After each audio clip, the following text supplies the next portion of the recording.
이때 중앙과 측면을 오가며 뛰는 손흥민의 가치가 매우 높아지죠. 안녕하세요. 볼리TV의 새 코너 가장 쉬운 전술 공부 시간입니다. 구단 역사상 처음으로 웨파 챔피언스리그 결승에 진출한 토트넘에 대해 살펴보겠습니다.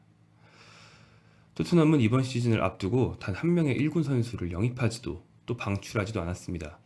오히려 겨울에 무사 덴벨레를 팔았죠. 게다가 시즌 내내 부상이 많은 팀이었습니다. 그런데 어떻게 유럽 정상을 노리는 팀이 될 수 있었을까요? 포체티노 감독은 유연한 운영을 통해 선수단의 잠재력을 극대화하고 있습니다. 토트넘은 이번 시즌 가장 다양한 포메이션을 구사한 팀 중 하나입니다. 포체티노 감독은 기본적으로 전방 압박과 경기 장악을 중시하는 성향을 가진 감독입니다. 2016-17 시즌에는 압박 위주로 팀을 운영하기도 했죠. 하지만 비슷한 선수단이 몇 년째 손발을 맞추면서 지금은 다양한 포메이션을 병행할 수 있는 팀으로 발전했습니다. 토트넘이 이번 시즌 EPL과 UCL에서 구사한 선발 포메이션은 10가지나 됩니다. 늘 써오던 4-2-3-1 포메이션을 비교적 많이 구사했고 이번 시즌 필살기로 활용한 4-3-1-2 포메이션이 그 다음으로 많이 쓰였습니다. 또 3백 계열 포메이션도 활용 빈도를 다 합쳐보면 거의 3분의 1에 가깝습니다. 현대 축구에서 흔히 쓰는 포메이션은 거의 다 건드려봤다고 해도 될 정도로 이번 시즌 사용한 포메이션이 다양했습니다.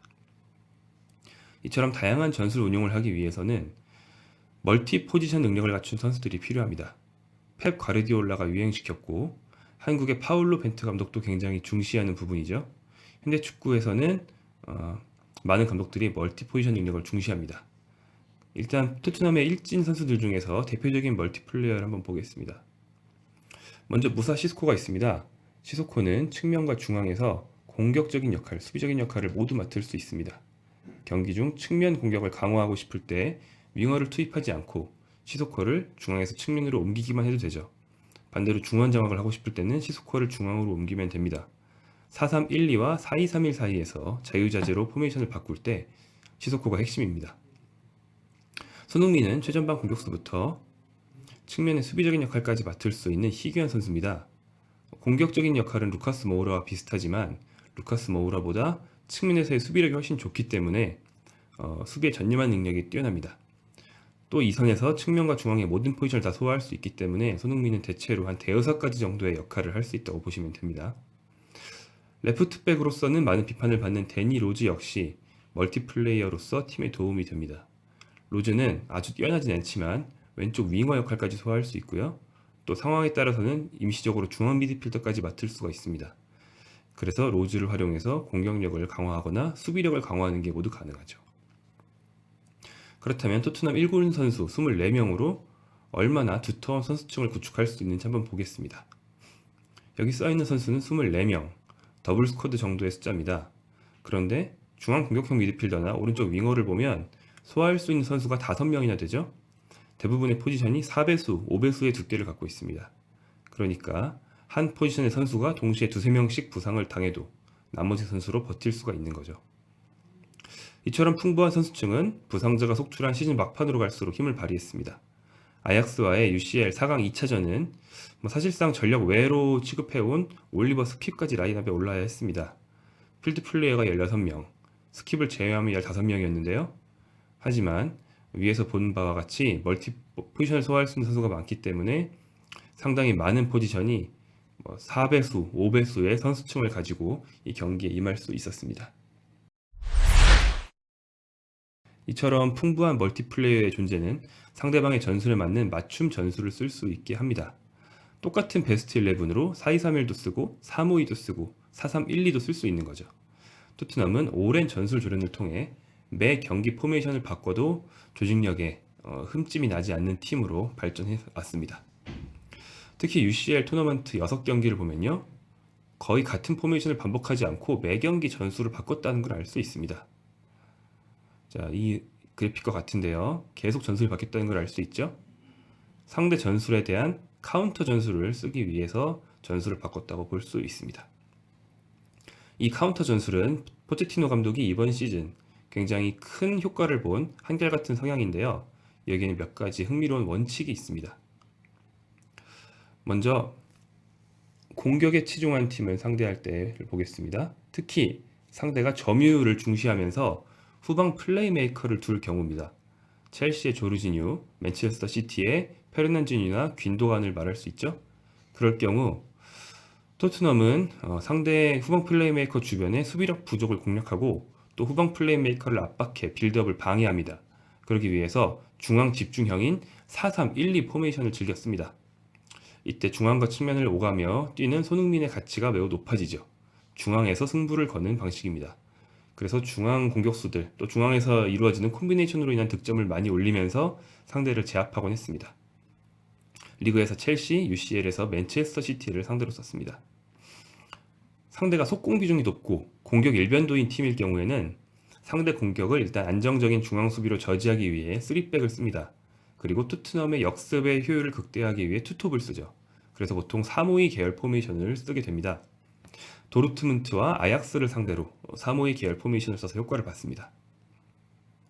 상대가 전술적으로 이런 명백한 특징이 없을 경우 또는 상대에 맞추기보다 토트넘의 잠지력을 극대화하고 싶은 경우에는 보통은 4-2-3-1을 쓰게 됩니다. 원래 쓰던 전술이죠. 특히 홈에서는 상대 전술에 맞추기보다 토트넘 자신들의 역량을 극대화하는 게 중요하기 때문에 4-2-3-1을 쓰는 경우가 많았습니다. 맨시티와 아약스를 상대로 원정에서는 맞춤 전술을 썼지만 홈에서는 4-2-3-1을 써서 승리를 거뒀습니다. 이번엔 경기 하나를 예로 들어 보겠습니다. 한 경기 90분 안에서 얼마나 다양한 전술 변화가 가능한지 토트넘이 잘 보여줍니다. 토트넘은 챔피언스리그 8강 2차전에서 맨시티를 상대로 전술을 최소한 7번 바꾸면서 현란한 수싸움을 보여줬습니다. 이런 축구의 원조인 과르디올라 감독이 오히려 거의 전술을 바꾸지 않고 90분을 보낸 반면에 토트넘은 매 순간마다 최적의 방식을 찾아 노력하면서 결국에는 3대4로 패하긴 했지만 1, 2차전 합계 점수로 맨시티를 꺾고 준결승에 진출할 수 있었죠. 먼저 4-3-3 포메이션을 상대할 때 포체티노 감독이 가장 즐겨 쓰는 4-3-1-2 포메이션으로 경기를 시작해 효과를 봤죠. 3골을 내줬지만 2골을 넣으면서 합계 전적에서 이미 앞서게 됩니다. 잠시 후 손흥민이 왼쪽 윙어로 이동해 4-2-3-1 포메이션으로 전환합니다. 맨시티의 넓은 공간 활용을 막기 위해 측면 수비 숫자를 늘렸다고 할 수 있죠. 그리고 잠시 후 이 포메이션을 유지하면서 손흥민을 아예 미드필더로 내리죠.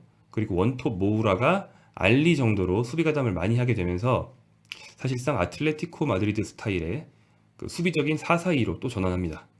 잠시 후 무사 시스코가 부상으로 빠지자 알리를 그 자리로 이동시키고 공격수 요렌테를 투입해 전술을 유지합니다. 미드필더가 빠지고 공격수를 투입했는데도 여전히 수비력은 유지됐다는 점에서 알리의 멀티 포지션 능력 그리고 팀의 조직력이 높다는 걸 알 수 있죠. 맨시티에 실점한 뒤 다시 공격력을 끌어올려 하는 상황이 되자 선수 교체 없이 포지션 변화만으로 4-2-3-1 포메이션으로 전환해서 다시 공격적인 운영을 합니다. 결국 득점에 성공해 4강 진출이 가능해지자 모우라를 빼고 수비수 데이비스를 넣으면서 로즈를 올립니다. 이때 4-4-1-1로 전환하면서 수비력을 강화하죠. 그리고 후반 추가 시간 로즈를 결국 빼고 센터백 다빈손 산체스를 투입하면서 5-4-1로 전환해서 막판을 버티게 됩니다. 주전급 멤버가 부상으로 잔뜩 빠진 경기였지만 이만큼 다양한 전술을 병행할 수 있다는 게 토트넘의 장점이었죠. 이처럼 전술적 완성도가 높은 팀에서 뛴다는 건 손흥민 선수에게 어떤 의미가 있을까요? 한때 손흥민은 스피드와 양발 슈팅이 굉장히 강한 반면 상황 판단과 전술 이해 능력은 더 발전해야 한다는 평가를 받았습니다. 하지만 포체티노 감독 아래서 4시즌째 뛰면서 손흥민의 축구 지능이 많이 원숙해진 모습입니다. 다른 선수를 위해 손흥민이 희생하는 역할을 자주 하는 것도 감독 전술을 잘 소화하기 때문에 그런 역할을 맡게 된다고 볼 수 있죠. 포체티노 감독 자신도 현역 때 손흥민과 비슷한 발전을 이뤘습니다. 아르헨티나의 대표적인 전술가 마르셀로 비엘사 감독 아래서 뛰었는데 이때 복잡한 전술을 소화하기 어려웠다라고 합니다. 그러나 이때의 경험이 포체티노를 전술가이자 명장인 감독으로 만들었습니다. 손흥민 역시 포체티노에게 많이 배우고 있죠? 포체티노는 선수에게 전술을 맞추는 감독이 아닙니다. 자기 전술에 선수를 끼워 맞출 때도 있죠. 손흥민은 토트넘에서 뛰는 동안 감독이 시키는 대로 하는 능력이 점점 발전하고 있습니다. 선수로서 성장했을 뿐 아니라 만약 은퇴 후 지도자가 된다면 손흥민이 토트넘에서 보낸 시간은 좋은 자양분이 되겠죠. 손흥민이 성장했다는 건 수치로도 나타납니다. 손흥민의 패스 성공률은 확실히 향상됐죠? 그리고 자신의 실수로 공을 잃어버린 횟수는 미세하게나마 줄어들고 있는 걸 확인할 수 있습니다. 득점과 어시스트의 비중을 봐주시기 바랍니다. 손흥민은 함부르크 시절부터 정규리그 10골을 넣을 수 있는 뛰어난 득점력의 소유자였습니다. 그러나 어시스트 능력에는 좀 기복이 있었는데요. 토트넘 이적 이후 어시스트도 물이 올랐다는 걸 확인할 수 있습니다. 팀플레이 능력의 발전이죠. 포체티노는 과르디올라나 사리처럼 자기 축구를 고수하는 감독이 아닙니다. 기본적으로는 전방 압박, 높은 점유율, 다양한 부분 전술 등 현대 축구를 하는 감독이지만 각 경기의 포메이션이나 접근법을 언제든지 바꿀 수 있는 아주 유연한 감독이죠. 이런 특징은 한국의 파울로 벤투 감독과도 비슷합니다.